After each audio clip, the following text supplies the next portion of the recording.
everyone, me and Tim are getting together today just to go through some of the questions we've been getting a lot lately about what people get wrong about OKRs. So we thought it would be useful for everyone to join our conversation and pick up some tips of what not to do with your OKRs.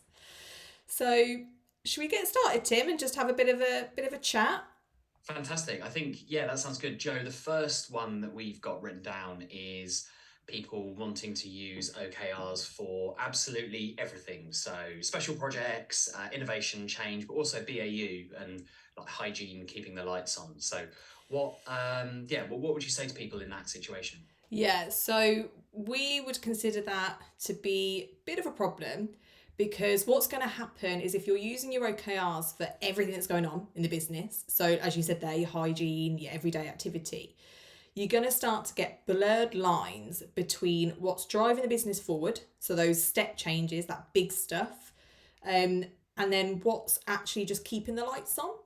So you need a way to measure the big stuff. So those transformational changes, strategic changes, those challenges that you want to overcome. So they're what your OKR should be used for.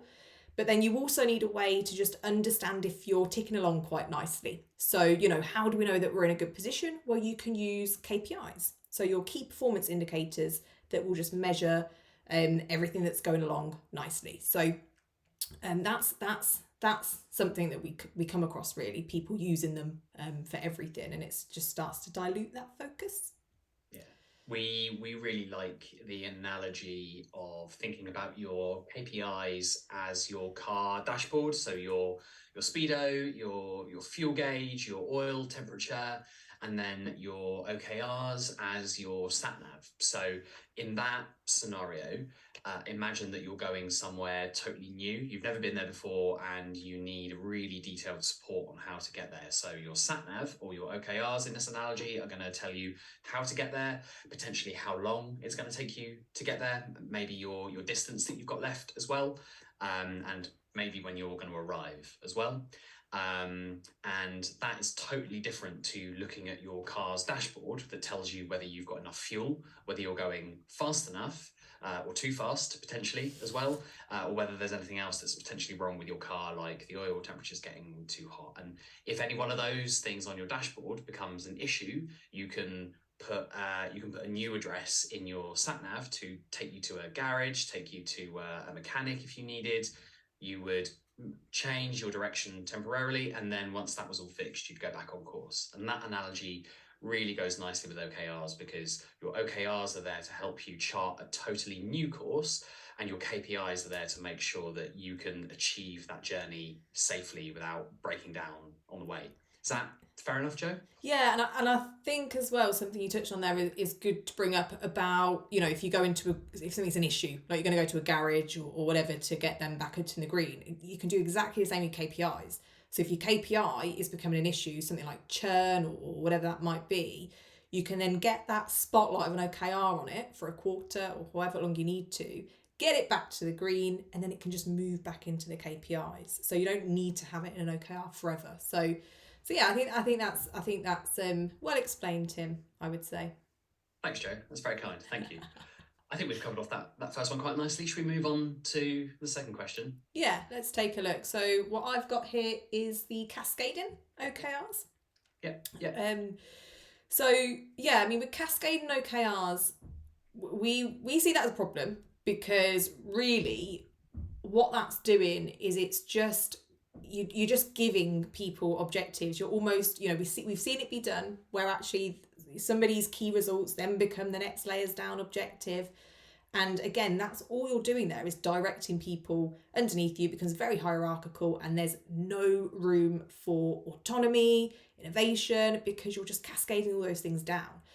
So really what we want to see is, okay, so if this is the big challenge, so our yearly challenge that might be, your real strategic challenge you want to overcome, you then go to the right people who may be, data experts or specialists in that area, and you go, right, if this is the challenge we want to overcome by the end of the year, what is it we need to overcome, or what could we do differently in the first cycle or quarter to then move the needle on that OKR. So you're still getting people to come up with the ways of how they can move that needle. So you're not cascading it. It's a blend of that top down. So you're setting the direction, and then you're getting that bottom up approach as well to help with it. So yeah, I think that's really something that we see people get wrong about OKRs. Yeah. And I think to build on what Joe was saying about that just giving people objectives to try and follow, if you think about that from a people perspective, from a motivational perspective, if you just receive objectives that you're expected to achieve that you had no hand in helping create, then that's going to be really unmotivational. You're going to be less willing to contribute, or at least maybe over contribute. You might just do your bare minimum to achieve what you need to achieve from something that someone else has set you, and set your own targets that you're going to be overachieving on. And yeah, it also just means that you might be less willing, like Joe said, to come up with really new, fresh, exciting ideas. I think that's that's another risk that you get when you just go ahead and cascade OKRs. So that's why we recommend both sort of top down, bottom up, consultative approach when it comes to crafting your objectives and your key results at any layer in the organization. Yeah, view them as a network rather than that hierarchy approach. So I think that's a video in itself, isn't it? Yeah, we could talk all day on that, I think. Absolutely. Okay, so the next one we've got here is not being clear on a why for OKRs, either for using OKRs in the entire organization, or even if a person just wants to use the OKR framework for their own personal objective setting. Yeah, so this is something that I come across a lot, and I'm sure you have as well, Tim. It's the thing about why we use an OKRs is so important for people, especially if there's a lot of change that happens in your business, because you run the risk of people going, oh, here we go, just another framework. We've done this, we've done that, didn't work. So to be really clear on actually what your vision is for OKRs, think about the things that it's going to help solve. Where do you want to be with them, and help tell that story to the rest of the business so they really understand what you're trying to achieve with OKRs instead of just being told to do them. So really not being clear on the why is something that can throw the momentum or the success of OKRs. The other things with the objectives themselves is, as you were saying there, Tim, about, you want people to feel motivated, involved in, and if we're just giving an objective of increased revenue, for example, there's no context behind that. You don't know why we're trying to increase revenue. We don't know what challenge we're trying to solve. We're really not getting anything from the power of language there. All we're saying is increase revenue. Okay, well, everyone wants to increase revenue, right? We're a business. Yeah. So it's about really getting clear on why are we trying to overcome this, and then just by doing that you're going to get people rallying behind you because you're being transparent and people are starting to understand it rather than just an objective statement. So yeah, that's something that we tend to come across quite a bit, to be honest. Absolutely. And there's value in understanding your why more generally, so not just for objective setting, but if you go through that activity of understanding what your why is to help you set those really great objectives, then it just means that all of your other business activities can help line in alongside that why, and help, like Joe said, rally people around that cause that everyone is trying to work to, and potentially recruit more talent as well. If you're really exceptionally clear on what your why is, you might be able to find other people who are willing to work for you just because of your why and for no other reason at all. Yeah. It is important at the end of the day. We all want to know why we're doing something, or the why, don't we? We're inquisitive people at the end of the day. Exactly. Yeah. I like that. Joe, I think we're on to our last one now. I'll happily take this one because I like talking about task versus outcome focus. So well, there you go. You've given it all away there, Tim. There we go.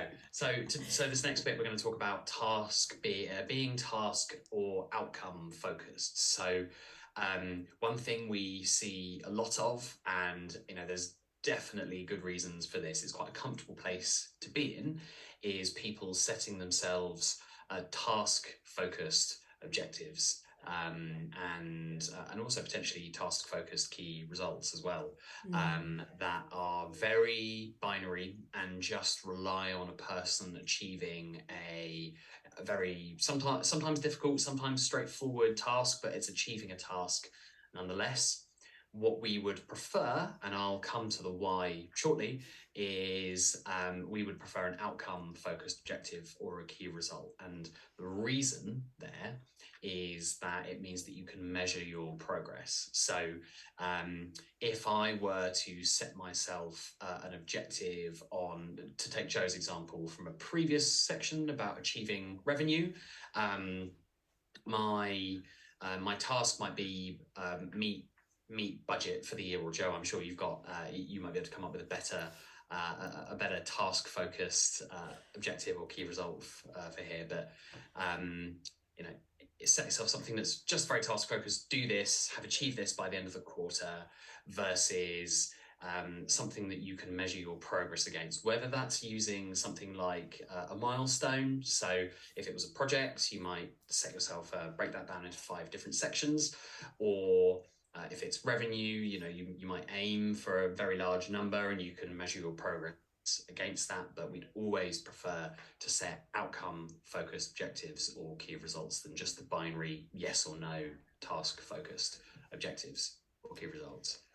Yeah, and I think the way that if you get really clear on the why, so if you get really clear on your objective as to really what is the challenge we want to overcome and why, it then becomes a lot easier to actually create those outcome focused key results that we're looking for, because you go, well, how do I know that I've done that? How do I know that I've overcome this big challenge that we set ourselves?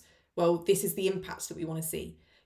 What's the evidence? That's the question. What is the evidence that task that you've done, that you've been working on, is worth it? What do we want to see that's going to be really different in terms of impact? We'll give you a good question as well to question yourselves if you are thinking you're writing yourself a task list, is question yourselves, so what? Why are we doing this? That's going to help you start, getting to that impact that you want in those key results. And like Tim said, measuring the progress, that's super important when it comes to OKRs, because you know then when to pivot and not to pivot in your check-ins, because you know if you're progressing and what's working and what isn't really through your key results. So yeah, well, I think we've now come to the end of our points that we had down. So if you think of anything else and you guys want to know more, or you want to join us for another conversation, then please just feel free to reach out. But yeah, thanks for joining us. Fantastic. Thanks, everybody. Bye.